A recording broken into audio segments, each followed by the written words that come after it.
the Ebola outbreak in the Democratic Republic of Congo has reached a grim milestone, with the death toll surpassing 1,000 people.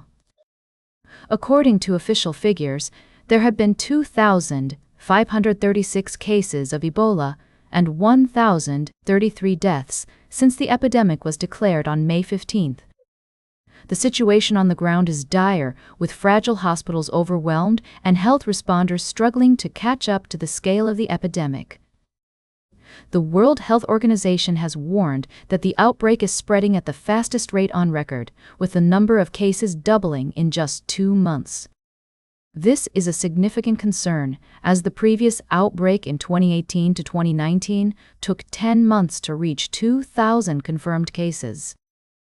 One of the main challenges in responding to the outbreak is the armed conflict that has plagued the epicenter of the outbreak, Ituri province, for over 30 years. The region is also home to many artisanal gold miners who are highly mobile and can easily spread the disease if infected. Funding is also a major issue, with the World Health Organization facing a funding shortfall of over $400 million to combat the disease. Health workers on the ground are working tirelessly to respond to the outbreak, but they are facing numerous challenges, including limited resources, poor working conditions, and in some cases, no pay. Many doctors have gone on strike to protest the lack of payment and poor working conditions, which has further complicated the response efforts. The Congolese government has confirmed that Ebola has spread to new provinces, including Tshopo and Haut-Uele, with 4 people dying from the disease in the city of Kisangani, a major trading center.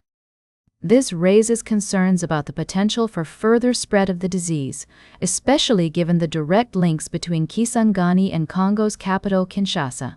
We'll continue to follow this story and bring you updates as more information becomes available.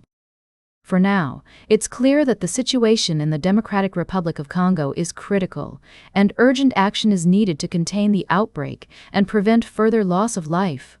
We'll be right back with more of today's top news on Barbara's Bulletin.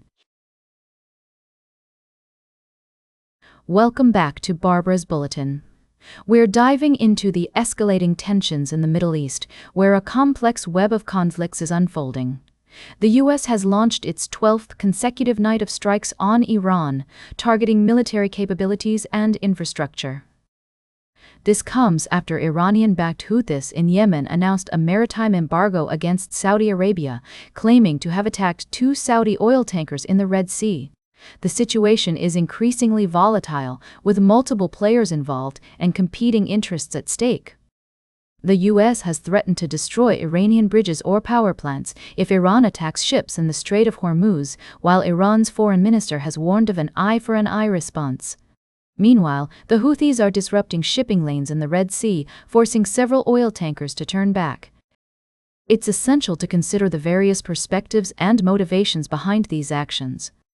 The U.S. and its allies are concerned about maintaining freedom of navigation and protecting commercial vessels, while Iran and its proxies are pushing back against what they see as aggressive U.S. policies. The humanitarian implications of this conflict should not be overlooked, as civilians in Yemen and other affected regions are bearing the brunt of the violence. As the situation continues to unfold, it's crucial to stay informed and engaged.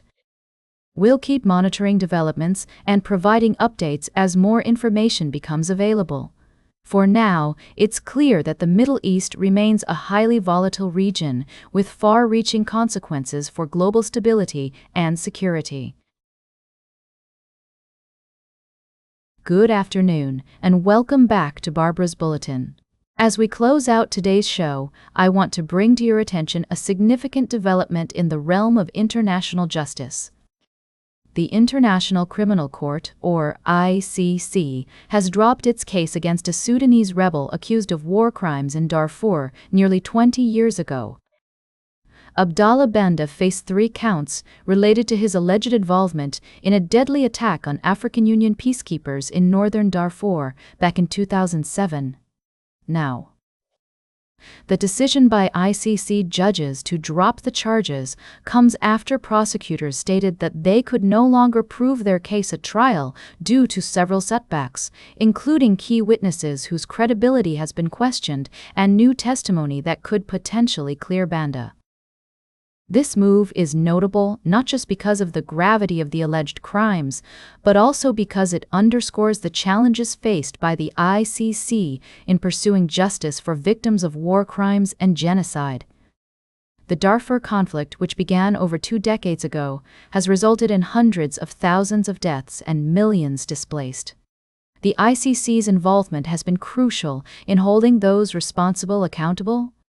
However, the court faces its own set of challenges, including criticism and attempts to undermine its authority, as well as the difficulty in obtaining cooperation from states to arrest and surrender indicted individuals. It's also worth noting that while this case has been dropped, the ICC continues to investigate and prosecute other cases related to the Darfur conflict.